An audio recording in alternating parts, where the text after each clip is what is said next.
So good evening everyone, welcome to EduTap and welcome to another important CT360 series session in which we are going to cover the most important GNDSI current affairs from the examination point of view.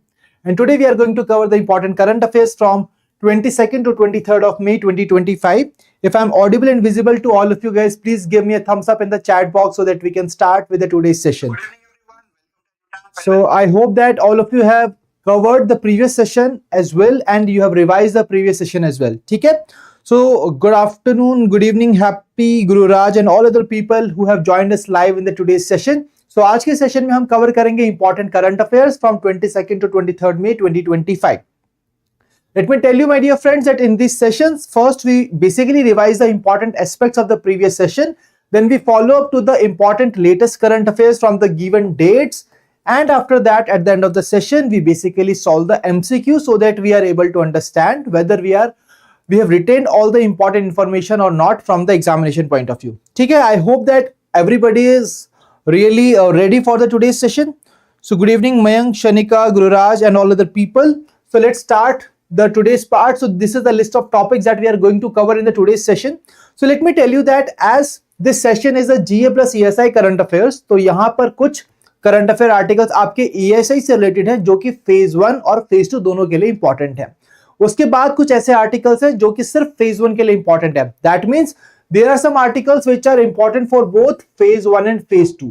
ठीक है, so these are the articles important for both phase 1 and phase 2 and these are articles which are only relevant for the phase 1 examination of the part. ठीक है, so I hope that this clarity is there for all of you, right? And apart from that, let me tell you that if you are preparing for any, be it regulatory bodies examinations and your banking examination, let me tell you that these sessions are going to be very helpful for your exam preparation.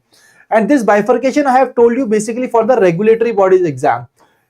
अगर आप banking के लिए prepare कर रहे हैं तो आपका जो जीए का सेक्शन आता है फेज 2 के अंदर, वहां पर आपको इन सभी में से क्वेश्चंस देखने को मिलेंगे क्योंकि आपके फेज 1 में करंट अफेयर्स नहीं होता, right? I hope this part is clear. Now, first of all, we will be revising the previous session's important aspect and let's see that who among you have really revised the previous session. तो पिछले session का पहला question आपके लिए, you have to tell me the name of the state which has been declared fully literate state and has become the first state in our country to attain full literacy. तो full literacy को attain करने वाली ये पहली India की state कौन सी है? Please try to give me the right answer in the chat box. What is the name of that state? It is Mizoram. So Mizoram is the right answer. Okay, let's move on to the next question.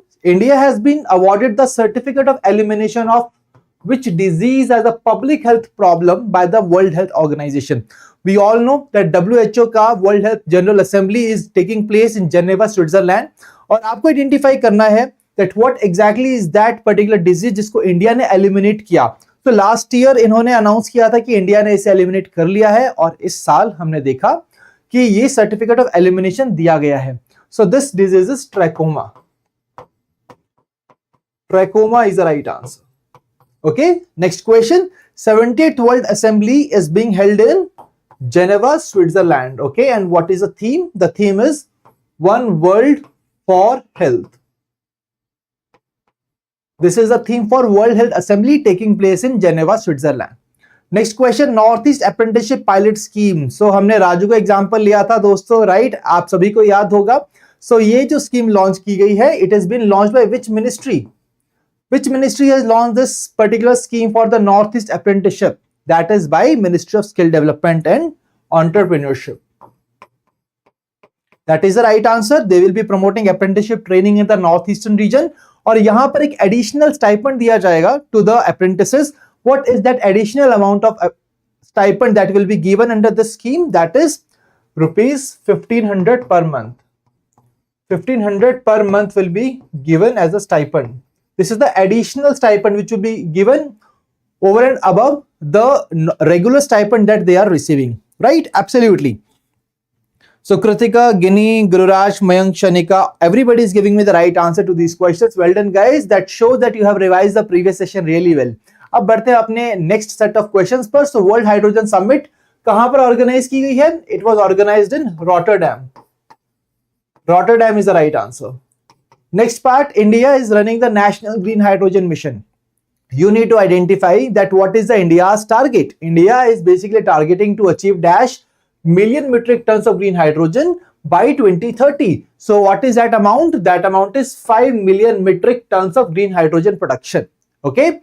Next question. Ministry of Environment, Forest and Climate Change has launched a campaign One Nation One Mission, End Plastic Pollution. ठीक है. So ये basically we are running up to the World Environment Day celebrations, and on which date we celebrate World Environment Day? It has been celebrated every year on 5th of June. So here 5th June is the right answer. Next question. Which country has announced the 175 billion Golden Dome Missile Defense System? So Golden Dome Missile Defense System किस organization ने, sorry, किस country ने launch किया है? That is the United States. So United States ने announce किया that we will be setting up a Golden Dome Missile Defense System. Next question. Indian Navy ने induct किया एक ancient stitched ship. What is the name of that particular ship? इसको Curved INS base के ऊपर induct किया गया है. What is the name of that particular ship? Please try to give me the right answer here. The right answer is Condinia.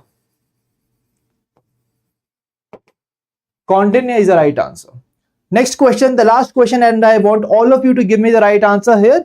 Dash has formally assumed the chairmanship of Asian Productivity Organization. So Asian Productivity Organization is there. Basically productivity को enhance करना है in the Asia Pacific region. That's why this institution was been created. आपको बताना है किस country ने इसकी chairmanship ली है और इसको कब एस्टैब्लिश किया गया था. Which country has assumed the chairmanship and in which year it was established?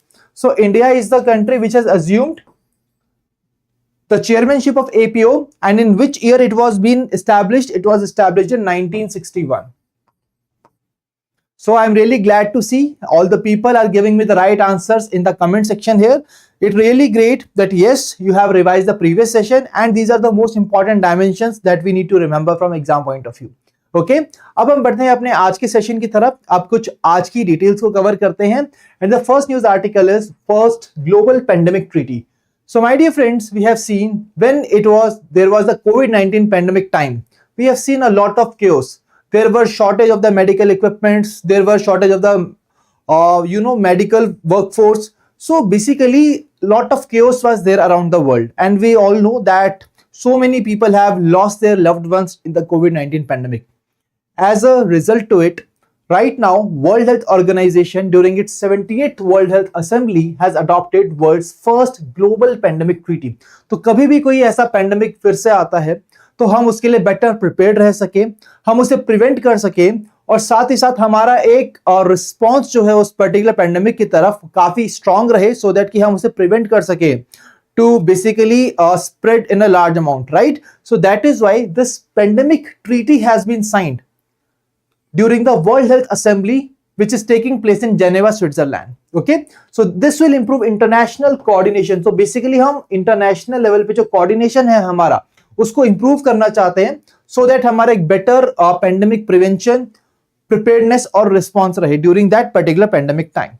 So you can see that objective is basically to strengthen the global health architecture for pandemic prevention, preparedness and response, and to ensure equitable access to health products during the pandemics.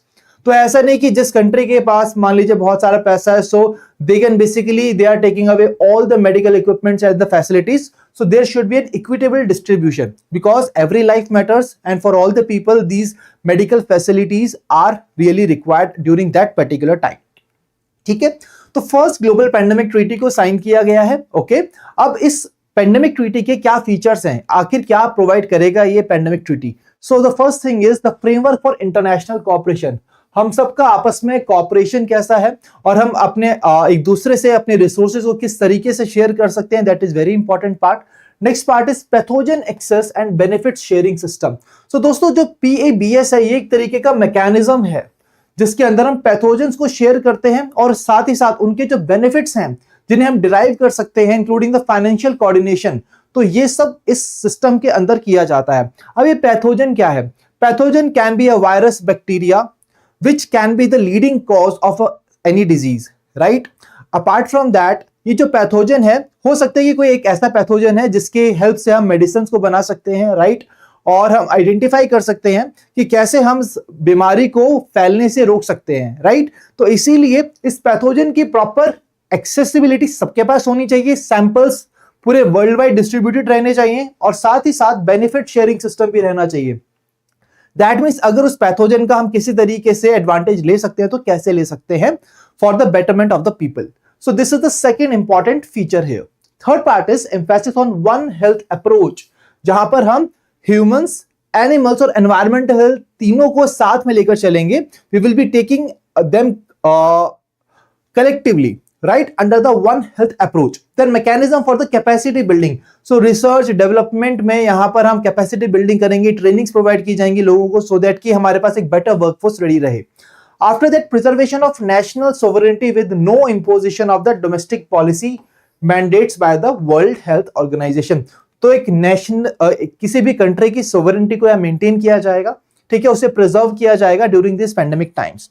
So that's all from this first global pandemic treaty, which has been signed and adopted during the World Health Assembly, the 78th edition of World Health Assembly taking place taking place in Geneva, Switzerland. ठीक है, with the theme One World for Health that we have already covered in the previous session. So दोस्तों अभी हम बिल्कुल तैयार रहेंगे कि अगर आने वाले टाइम में ऐसे कोई भी पैंडेमिक आता है, so we will be having a strong infrastructure and strong coordination among all the countries during those pandemic times, with the help of this first global pandemic treaty. Moving ahead, अगर हम बात करते हैं इस तरीके का कोई अग्रीमेंट है, सो इस अग्रीमेंट को साइन किया गया under the article 19 of the WHO constitution, और ये ऐसा सेकंड इंटरनेशनल लीगल अग्रीमेंट है जिसको साइन किया गया है। इससे पहले 2003 के अंदर एक ऐसा ही फ्रेमवर्क साइन किया गया था, that was the framework convention on tobacco control, and it was entered into force in 2005। तो 2005 में इसे लागू किया गया था। तो यहां पर एक काफी इंपॉर्टेंट चीज है। So this is basically second such kind of legal agreement which has been signed for the pandemic, right. And when we talk about the first such framework, it was adopted in 2003 and it came into force in 2005. So this is something that we should definitely cover from the exam point of view, because some kind of static portion can also be asked in the examination. Okay, I hope this part is clear. बढ़ते हैं अपने अगले news article पर, that is ideas for life. So ideas for life. So दोस्तों Ministry of Environment, Forest and Climate Change ने announce किया है 21 winning ideas under the ideas for life initiative. So basically ideas for life एक initiative है जिसको launch किया गया था, एंड उसके under we basically encourage the youth and the innovators of our nation to bring up with the ideas. ठीक है, और कौन से वो आइडियाज हैं ये हम कवर करेंगे अपने अपकमिंग पार्ट के अंदर। ठीक है, सो आइडियाज फॉर लाइफ पोर्टल को लॉन्च किया गया 2024 में at IIT Delhi, and it invites innovative ideas related to products and services inducing behavioral changes for sustainable living. So हम कैसे sustainable living की तरफ पहुंच सकते हैं? We all know we are having the goal of achieving sustainable development targets by 2030. 2030 तक हम SDG targets को अचीव करना चाहते हैं, तो उसके लिए हमें कुछ ऐसे लाइफस्टाइल्स को अडॉप्ट करना होगा जिसकी मदद से we can basically move towards in that direction, right? Apart from that, how we can do that? By bringing some behavioral changes in our living and in our lifestyle, and for that this ideas for life portal was been launched, under which the innovators and the youth were encouraged to bring ideas for the services and the products which basically makes such kind of situation for the people, that it converts it induces behavioral changes for the sustainable living. ठीक है, सो इसको launch किया गया था 2024 के अंदर, and it was developed in partnership with the UNICEF युवा। तो यूनिसेफ का एक युवा इनिशिएटिव है जिसके अंदर इसको लॉन्च किया गया था। It is a part of the mission life, आप सभी जानते हैं mission life, under which basically we are trying to induce the sustainability living in our lifestyle. We will be covering both of them in a detailed manner in the upcoming slides, do not worry about it. अभी जो portal है ये allow करता है 7 themes की तरफ of the mission life being recognized and awarded. So what exactly these 7 themes are? This includes your save water, save energy, reduce waste, reduce e-waste, say no to single use plastics, adopt sustainable food systems, adopt healthy lifestyles. ठीक है, तो यहां पर हम कैसे इसको याद कर सकते हैं दोस्तों? We can just create a full form that is sparkle. So we can just create a full form that is sparkle. ठीक है, तो इस तरीके से हम इसको याद कर सकते हैं. So for example S stands for save water, right. P stands for basically say no to the single use plastics. तो इस तरीके से हम चीजों को यहां पर याद रख सकते हैं. A stands for adopt sustainable food systems, right? And when we talk about the R stands for reducing the waste. K stands for saving energy, that is power, right? Energy को हम किलोवाट में देखते हैं, so K stands for this. And then L stands for adopting healthy lifestyle. L stands for lifestyle and E stands for reducing the e-waste. तो इस तरीके से with the help of Sparkle you will be able to retain all these particular 7 themes of the mission life.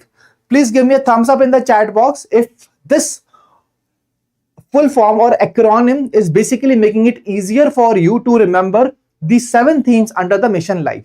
ठीक है, तो इस तरीके से इसको डेफिनेटली हम याद कर सकते हैं, राइट.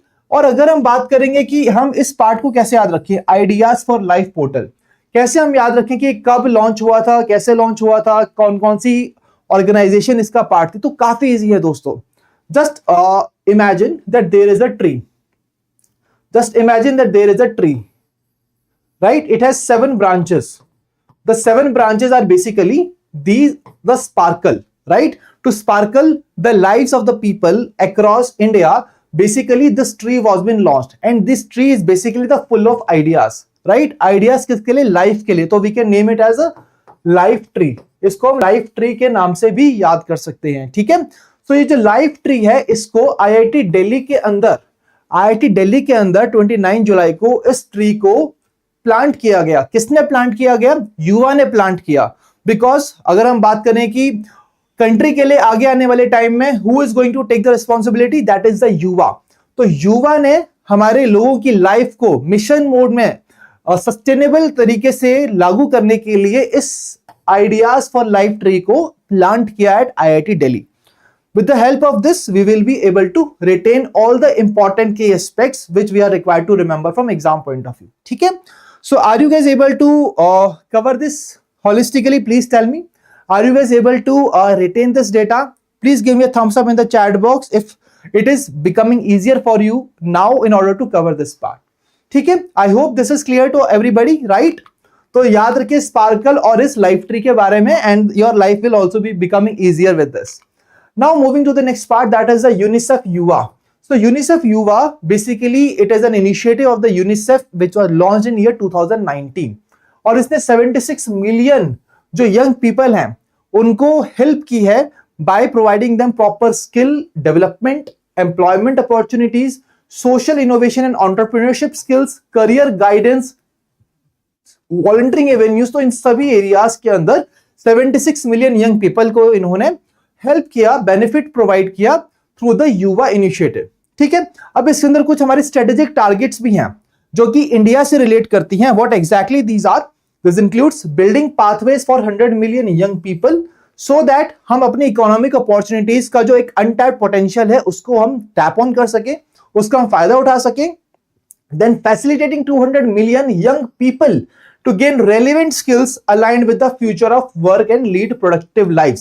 तो productive lives हम जी सके, इसके लिए relevant skills हम 200 million young people तक पहुंचाएंगे so that कि वो market ready रह सकें और अपने livelihood opportunities को अच्छे से explore कर सकें. After that, we will be partnering with 300 million young people as change makers and create space for developing their leadership. तो just याद रखिए 1, 2, 3. सबसे पहले क्या है, हम बेसिकली एक ऐसा पाथवे बनाएंगे जहां पर हम अपने इकोनॉमिक अपॉर्चुनिटीज को बेटर तरीके से एक्सप्लोर कर सकते हैं. सेकंड नंबर पे क्या है, रेलेवेंट स्किल्स प्रोवाइड करना.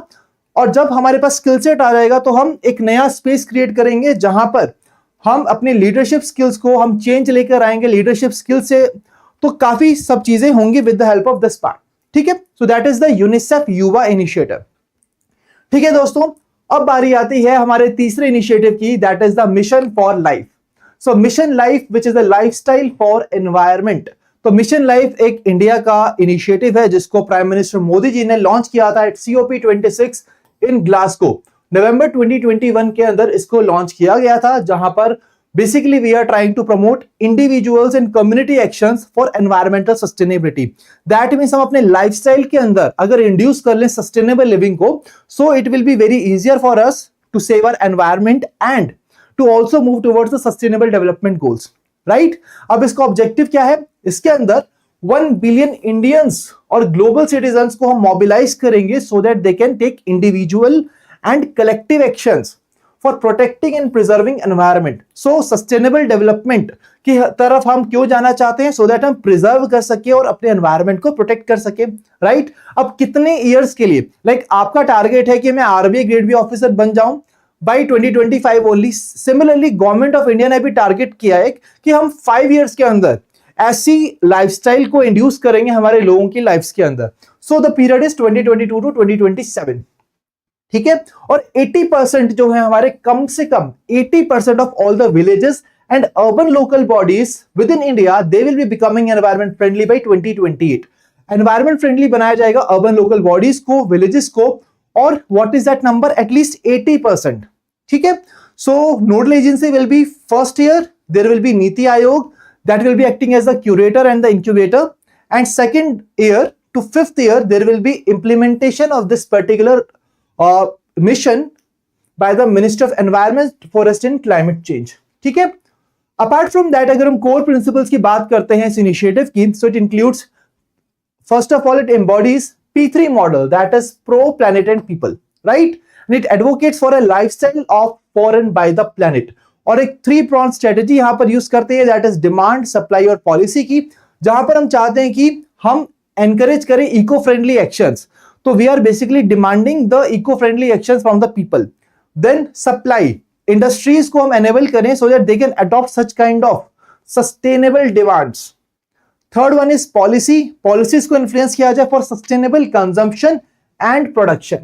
ठीक है, तो I hope कि ये topic आप सभी को समझ में आ गया होगा. But now comes the very important part. How to retain, सबसे बड़ा pain point है students का, कैसे इसको याद किया जाए. ठीक है, तो ये हम कैसे याद कर सकते हैं दोस्तों? काफी इजी है इसको याद करना. See, as we all know that it was launched by prime minister Modi ji at COP26 in Glasgow. तो छोटी सी चीज याद रखिए, when we talk about the life initiative guys, when we are talking about the life initiative, so just remember our life glows at the age of 26.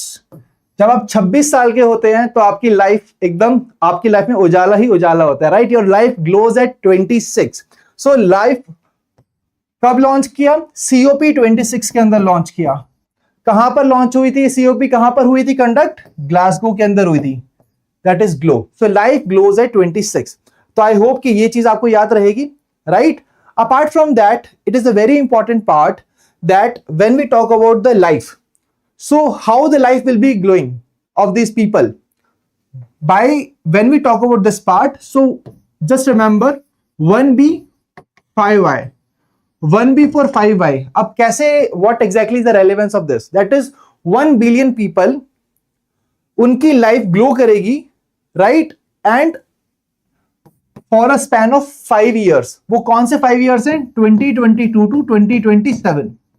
तो 5 years के लिए हम इसको इंप्लीमेंट करने वाले हैं. 1 बिलियन पीपल्स की लाइफ को ग्लो करेंगे. कैसे? Through the sustainable living, right? और कैसे किया जाएगा? 80% of the villages plus urban local bodies, right? उनको हम इको फ्रेंडली बनाएंगे by year 2028. So 80, 2028, 1B and 5Y. I think now this will be really becoming easier for you. If this is becoming easier for you, please give me a thumbs up with the chat box कि अब हमें याद रहेगा ये चीजें. Mission life को आप कभी नहीं भूलेंगे, right? Do you guys agree with me? Is it becoming easier for you? Please tell me in the chat box. So guys, इस तरीके से जब आप चीजों को रिलेट करके कवर करेंगे और इजी बनाएंगे खुद के लिए, definitely your current affairs pain point, that is how to retain these current affairs, it will really be becoming very easy for you. और बहुत अच्छे से आपको ये सब चीजें याद रह जाएंगी, राइट? सो मिशन लाइफ को हमने कवर कर लिया है काफी इनोवेटिव तरीके से. आई होप कि आप सभी को ये नया तरीका पसंद आया होगा. बढ़ते हैं अपने अगले न्यूज आर्टिकल की तरफ, that is 3rd United Nation Ocean Conference, हम सभी जानते हैं, we all are aware that this conference is going to take place in June 2025 and France will be hosting this particular conference, right?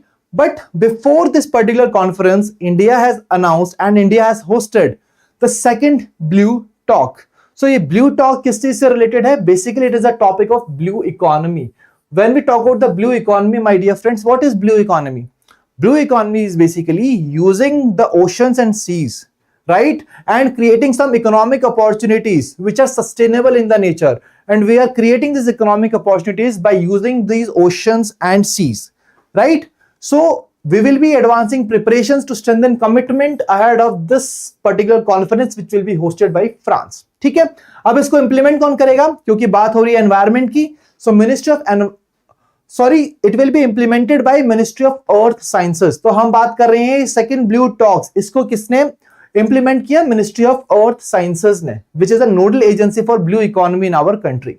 Objective इसका काफी simple है, हम commitments चाहते हैं फॉर द ओशन कंजर्वेशन, कि हमें अपने ओशन को बचाना है, पोल्यूशन से बचाना है और सारी सस्टेनेबल एक्टिविटीज ही करनी है, so that we can just preserve our oceans. Sustainable marine resource use रहना चाहिए, it should be aligned with the United Nation sustainable development goal number 14। तो अगर हम बात करें out of the SDG, 17 sustainable development goals are there in the SDG list and we want to achieve them by 2030. 2030 तक हम उसे achieve करना चाहते हैं। गोल नंबर 14 की अगर हम बात करते हैं तो it is basically related to the preservation of oceans, right? So this is the important part regarding the second blue talk. Let me tell you, जो second blue talk, it is not that much important. So why we are covering this? The reason is the third United Nations Ocean Conference. So अब बारी है इसको detail में cover करने की। So this conference will be co-hosted by France and Costa Rica together. Venue will be France, right? It will be taking place in France, but the host, there are two hosts, that is France and Costa Rica. And now whenever such conference is taking place, we need to cover that what is the theme. So the theme of the conference is accelerating action and mobilizing all actors to conserve and sustainably use the ocean. So basically हम sustainable use चाहते हैं ocean का, and we want everybody to conserve the ocean, so that is why this is the theme of the ocean conference. Now अगर हम बात करते हैं पिछली कॉन्फ्रेंसेस की, इसको स्वीडन और फिजी ने होस्ट किया था 2017 में, पोर्टुगल और कीनिया ने होस्ट किया 2022 में। Not that much important, but yes ये वाली इंफॉर्मेशन काफी इंपॉर्टेंट है from the examination point of view. ठीक है, I hope that with the help of this particular part guys, it will be very very easy for you to cover these important details. बढ़ते हैं next news article पे। So Kerala mandates robotics education. Guys I believe that you must remember a very innovative initiative of the Kerala government last year, जब उन्होंने 7th grade में artificial intelligence का chapter introduce किया, and now they are basically making the robotic education mandatory for the class 10 students. So basically it is writing a new story in terms of AI and computing and robotics, so that Kerala state अपने आप को बिल्कुल ready रखना चाहता है कि कभी भी अगर ऑटोमेशन की बारी आती है, so Kerala is the one stop centre. So Kerala has become first state in India to make robotics education compulsory for the class 10 students, और यहाँ पर 4.3 लाख स्टूडेंट्स को प्रिपेयर किया जाएगा इन द रोबोटिक्स एजुकेशन। ठीक है, अब गाइस केरला की जो ये रोबोटिक्स की उड़ान है, रोबोटिक्स से रिलेटेड जो इनका इनिशिएटिव है, इसको उड़ान में ले जाने के लिए, राइट, इसको उड़ाने के लिए किसकी जरूरत पड़ेगी? काइट की जरूरत पड़ेगी। ठीक है, KITE which will be managing this particular initiative, that is Kerala infrastructure and technology for education.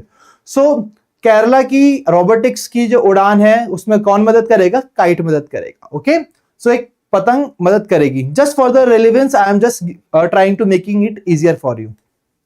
Now it will be integrated with the revamped information and communication technology curriculum starting from the new academic year. तो नए academic year से इसको start किया जाएगा, नए curriculum को, जहां पर robotics education provide की जाएगी। That's all from this part. Let's move on to the next news article. First paramilitary force CISF personnel to climb Mount Everest. What is the name of this person? Gita Samota.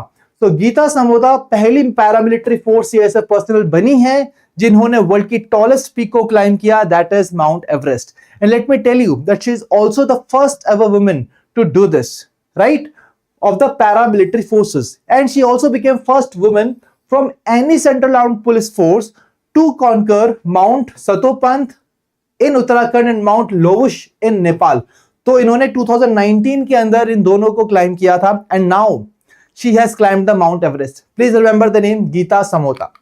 Next news article is about the Neeraj Chopra. तो last session में हमने नीरज चोपड़ा जी को cover किया था, right, and that he has basically surpassed his personal mark of 90.23 meter, right, and now he has again won the silver medal in one of the event which took place in Poland. और यहाँ पर gold medal जीता Germany के Julian weber ने, right. सो अगर बात आएगी इस इवेंट की which was happened in Poland, the right answer will be Neeraj Chopra who has won the silver medal for our country. That is the right answer. Next part, Tottenham Hotspur wins Europa League. So we all know Europa League is a kind of annual football club competition which takes place, right? And it has been won by Tottenham Hotspur and it has defeated Manchester United in the finals. So 17 years के बाद इन्होंने ये title जीता है. I hope this part is clear to all of you. Manchester United को इन्होंने defeat किया in the finals. Now coming to the very very important news article, that is International Booker Prize. So my dear friends, we all know that Booker Prize has been given for exemplary work in the fiction and its better form of translation. तो जब किसी book को आप English में translate करते हैं और उसे पब्लिश किया जाता है, so basically it becomes eligible for Booker Prize, right? So अगर हम बात करेंगे इस साल का जो Booker Prize winner है, this is Indian author Banu Mushtaq and the translator Deepa Bhashthi. So Banu Mushtaq is the name of the author जिन्होंने इस बुक को लिखा and the translator's name is Deepa भाषती. याद रखिएगा गाइस, ट्रांसलेट में क्या करते हैं हम, एक भाषा से दूसरी भाषा में, we just converted from one language to another. So who is the translator? Bhasthi, Deepa Bhasthi, and Banu Mushtaq is the author and they have won the international Booker prize for fiction, right. अब when we talk about why they have been recognised, they have been awarded for a book that is heart lamp. अब what is this heart lamp? This is basically collection of 12 stories and this has been written in Kannada language and it was written over a period of 1990 to 2023. तो इस timeline में इसको लिखा गया था. ये 12 stories की जो कलेक्शन है ये बेसिकली इस टाइमलाइन की है and for this heart lamp these two have been recognized with the International Booker Prize.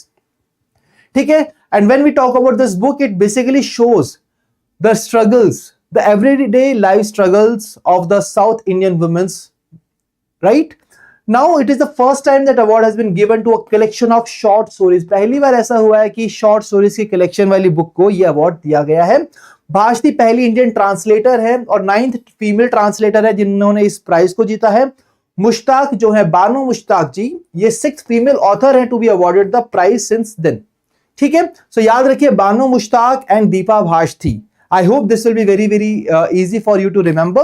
Now let's move on to the next news article, that is world's first space based supercomputer. अभी तक super computers अर्थ पर बन रहे थे but अब space में create किए जाएंगे, राइट. सो चाइना ने लॉन्च किया अपना first 12 satellites of its space based super computing network. तो इस सुपर कंप्यूटिंग नेटवर्क में basically there will be group of satellites and together they will be acting as a super computer. So aim इसका क्या है? To outpace Earth's most powerful systems with real-time in-orbit data processing.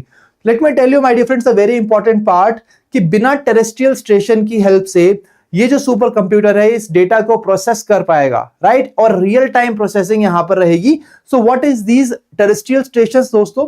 सो ये जो satellite होती है, right, satellite के साथ communicate किया जाता है with one of the station which is on the land. जो अर्थ के ऊपर लैंड पे एक फिजिकल एंटाइटी है, एक स्टेशन बनाया गया है, उसकी मदद से हम कम्युनिकेट करते हैं सैटेलाइट से, राइट. बट इस स्टेशन, इस सुपर कंप्यूटर के अंदर there will be no communication. हमें जरूरत ही नहीं पड़ेगी टेरेस्ट्रियल स्टेशंस की और सीधा हम रियल टाइम में ये जो सुपर कंप्यूटर है प्रोसेस कर पाएगा इंफॉर्मेशन को. So that's all from this part. तो यहां पर आप देख सकते हो कि इसे कौन क्रिएट कर रहा है? ADA space, Zhijiang laboratory and Neijiang high tech zone. So they will be autonomously collecting and processing the data without any need for terrestrial stations. So that's all from this part. Moving to the next news article, that is Rising Northeast Investor Summit. So Prime Minister Modi ji ने Rising Northeast Investor Summit को यहाँ inaugurate किया है. And let me tell you, it was inaugurated in New Delhi. And as a part of this summit, we are basically highlighting the northeastern region as a land of opportunities, right? हम चाहते हैं कि वहां पर बहुत सारे investors आए, investment हो और डेवलपमेंट हो नॉर्थ ईस्ट रीजन की. So that's why we are basically bringing all the investors to this northeastern region with the help of Rising Northeast Investor Summit. Where was it held? New Delhi. Next news article, LIC has bagged the Guinness World Record.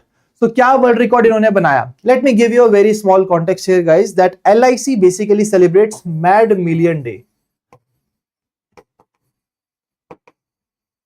Mad Million Day. What is this Mad Million Day? It has been celebrated every year on 20th January. So 20 जनवरी को ये Mad Million Day celebrate किया जाता है, and on this particular date, so this day is basically the founding date of LIC. Life Insurance Corporation का founding date है 20th जनवरी, right? On this date it basically encourages all its agents कि जितनी ज्यादा से ज्यादा आप policies को बेच सकते हो आप बेचो, ठीक है? सो मैड मिलियन डे के दिन 20th जनवरी को LIC के एजेंट्स ने बहुत ही अच्छा काम किया और उन्होंने एक रिकॉर्ड बनाया जहां पर maximum number of policies to be sold in 24 hours timeline, ये रिकॉर्ड बनाया।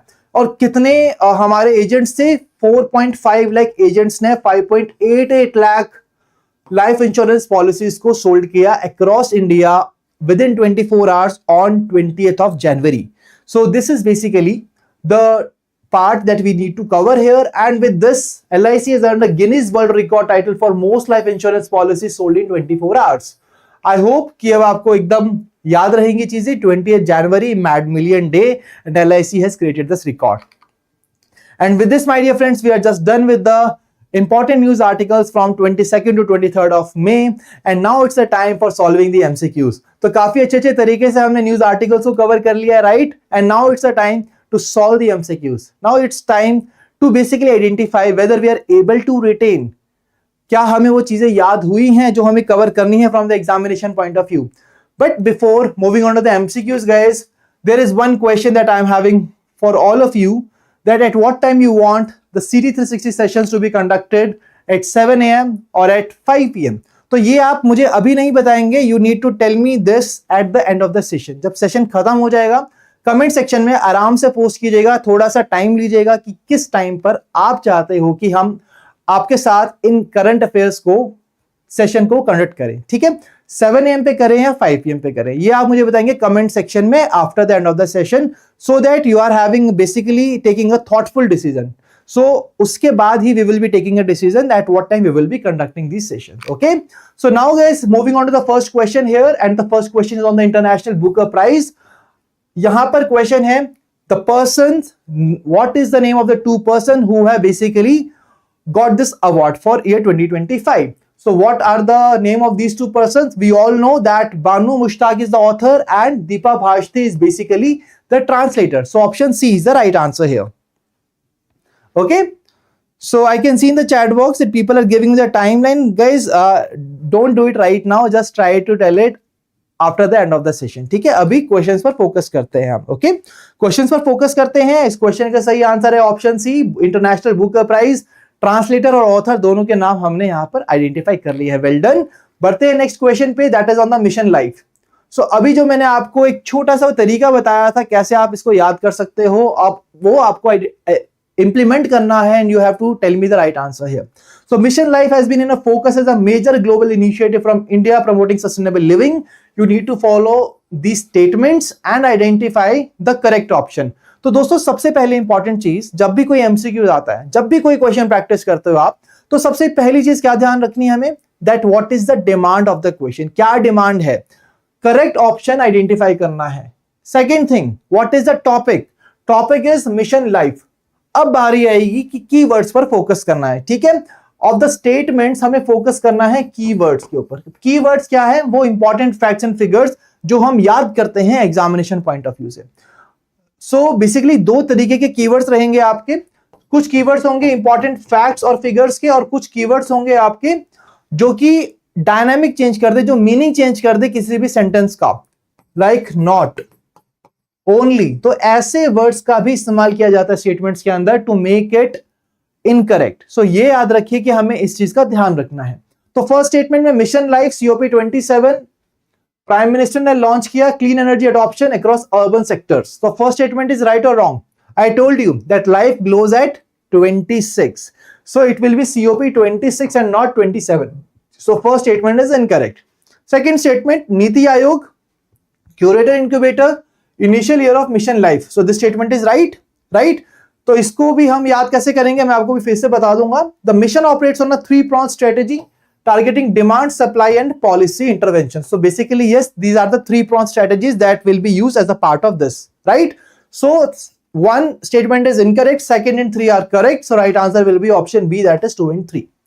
So यहाँ पर अगर आप चाहते हैं कि मिशन लाइफ के अगर हम इम्प्लीमेंटर्स की बात करेंगे तो कैसे याद कर सकते हैं? Just remember Nemo. NI stands for Niti Aayog, MO stands for Ministry of Environment, Forest and Climate Change. Just try to remember this. I think the life is sorted now, right? NEMO is basically the implementer of Mission Life. ठीक है, पहले कौन होगा? नीति आयोग होगा as a incubator and curator, then implementer will be your Ministry of Environment, Forest and Climate Change, right? I hope now it will be very easy for you to remember. बढ़ते हैं next question की तरफ. You have to identify here the name of the state and the organization. So the state which has basically made robotics education mandatory for class 10 students, and what is the name of that particular organization जो कि इसको manage करेगी इस program को? So we already covered that Kerala is that particular state and KITE is that organization which will be giving this fly to this particular initiative. ठीक है? So what is the right answer? Option C, Kerala, and Kerala Infrastructure and Technology for Education. Option C is the right answer. Next question is on the ideas for life portal, guys. So again, demand, central topic and the keywords. That's it. Demand is correct option. Central topic, ideas for life portal and the keywords here. ठीक है? So first statement, portal launch किसके साथ किया? UNICEF YuWaah के साथ किया. Second statement, mission life support करता है, encourage submission aligned with 7 sustainability themes. तो यहां देखिए 7 है, right? हमने याद किया था स्पार्कल को, right? So they were also 7 themes, so it is the right statement. Third statement, idea for life portal, IIT Delhi.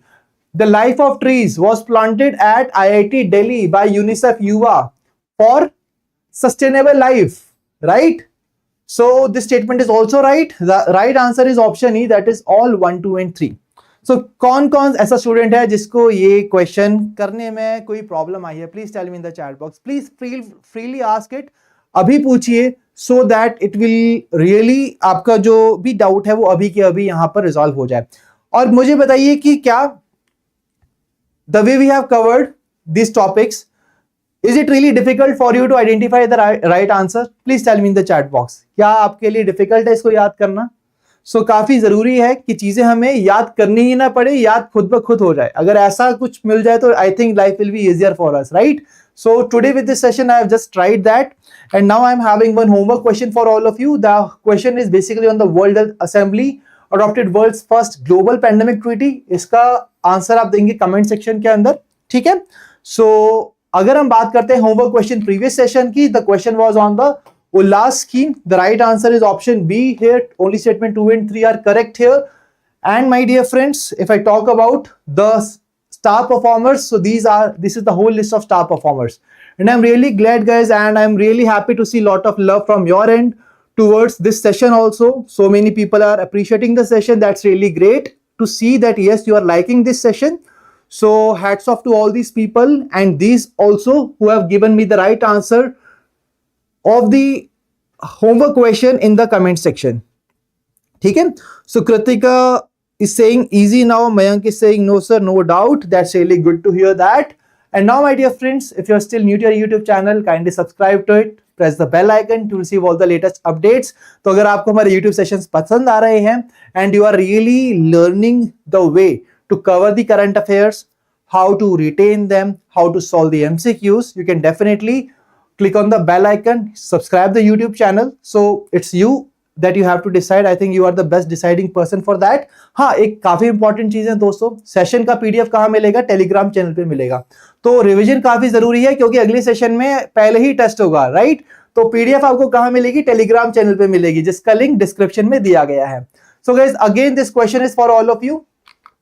तो ये सेशन का हमारा एंड है. So and I just want all of you to share your input in the comment section, ठीक है?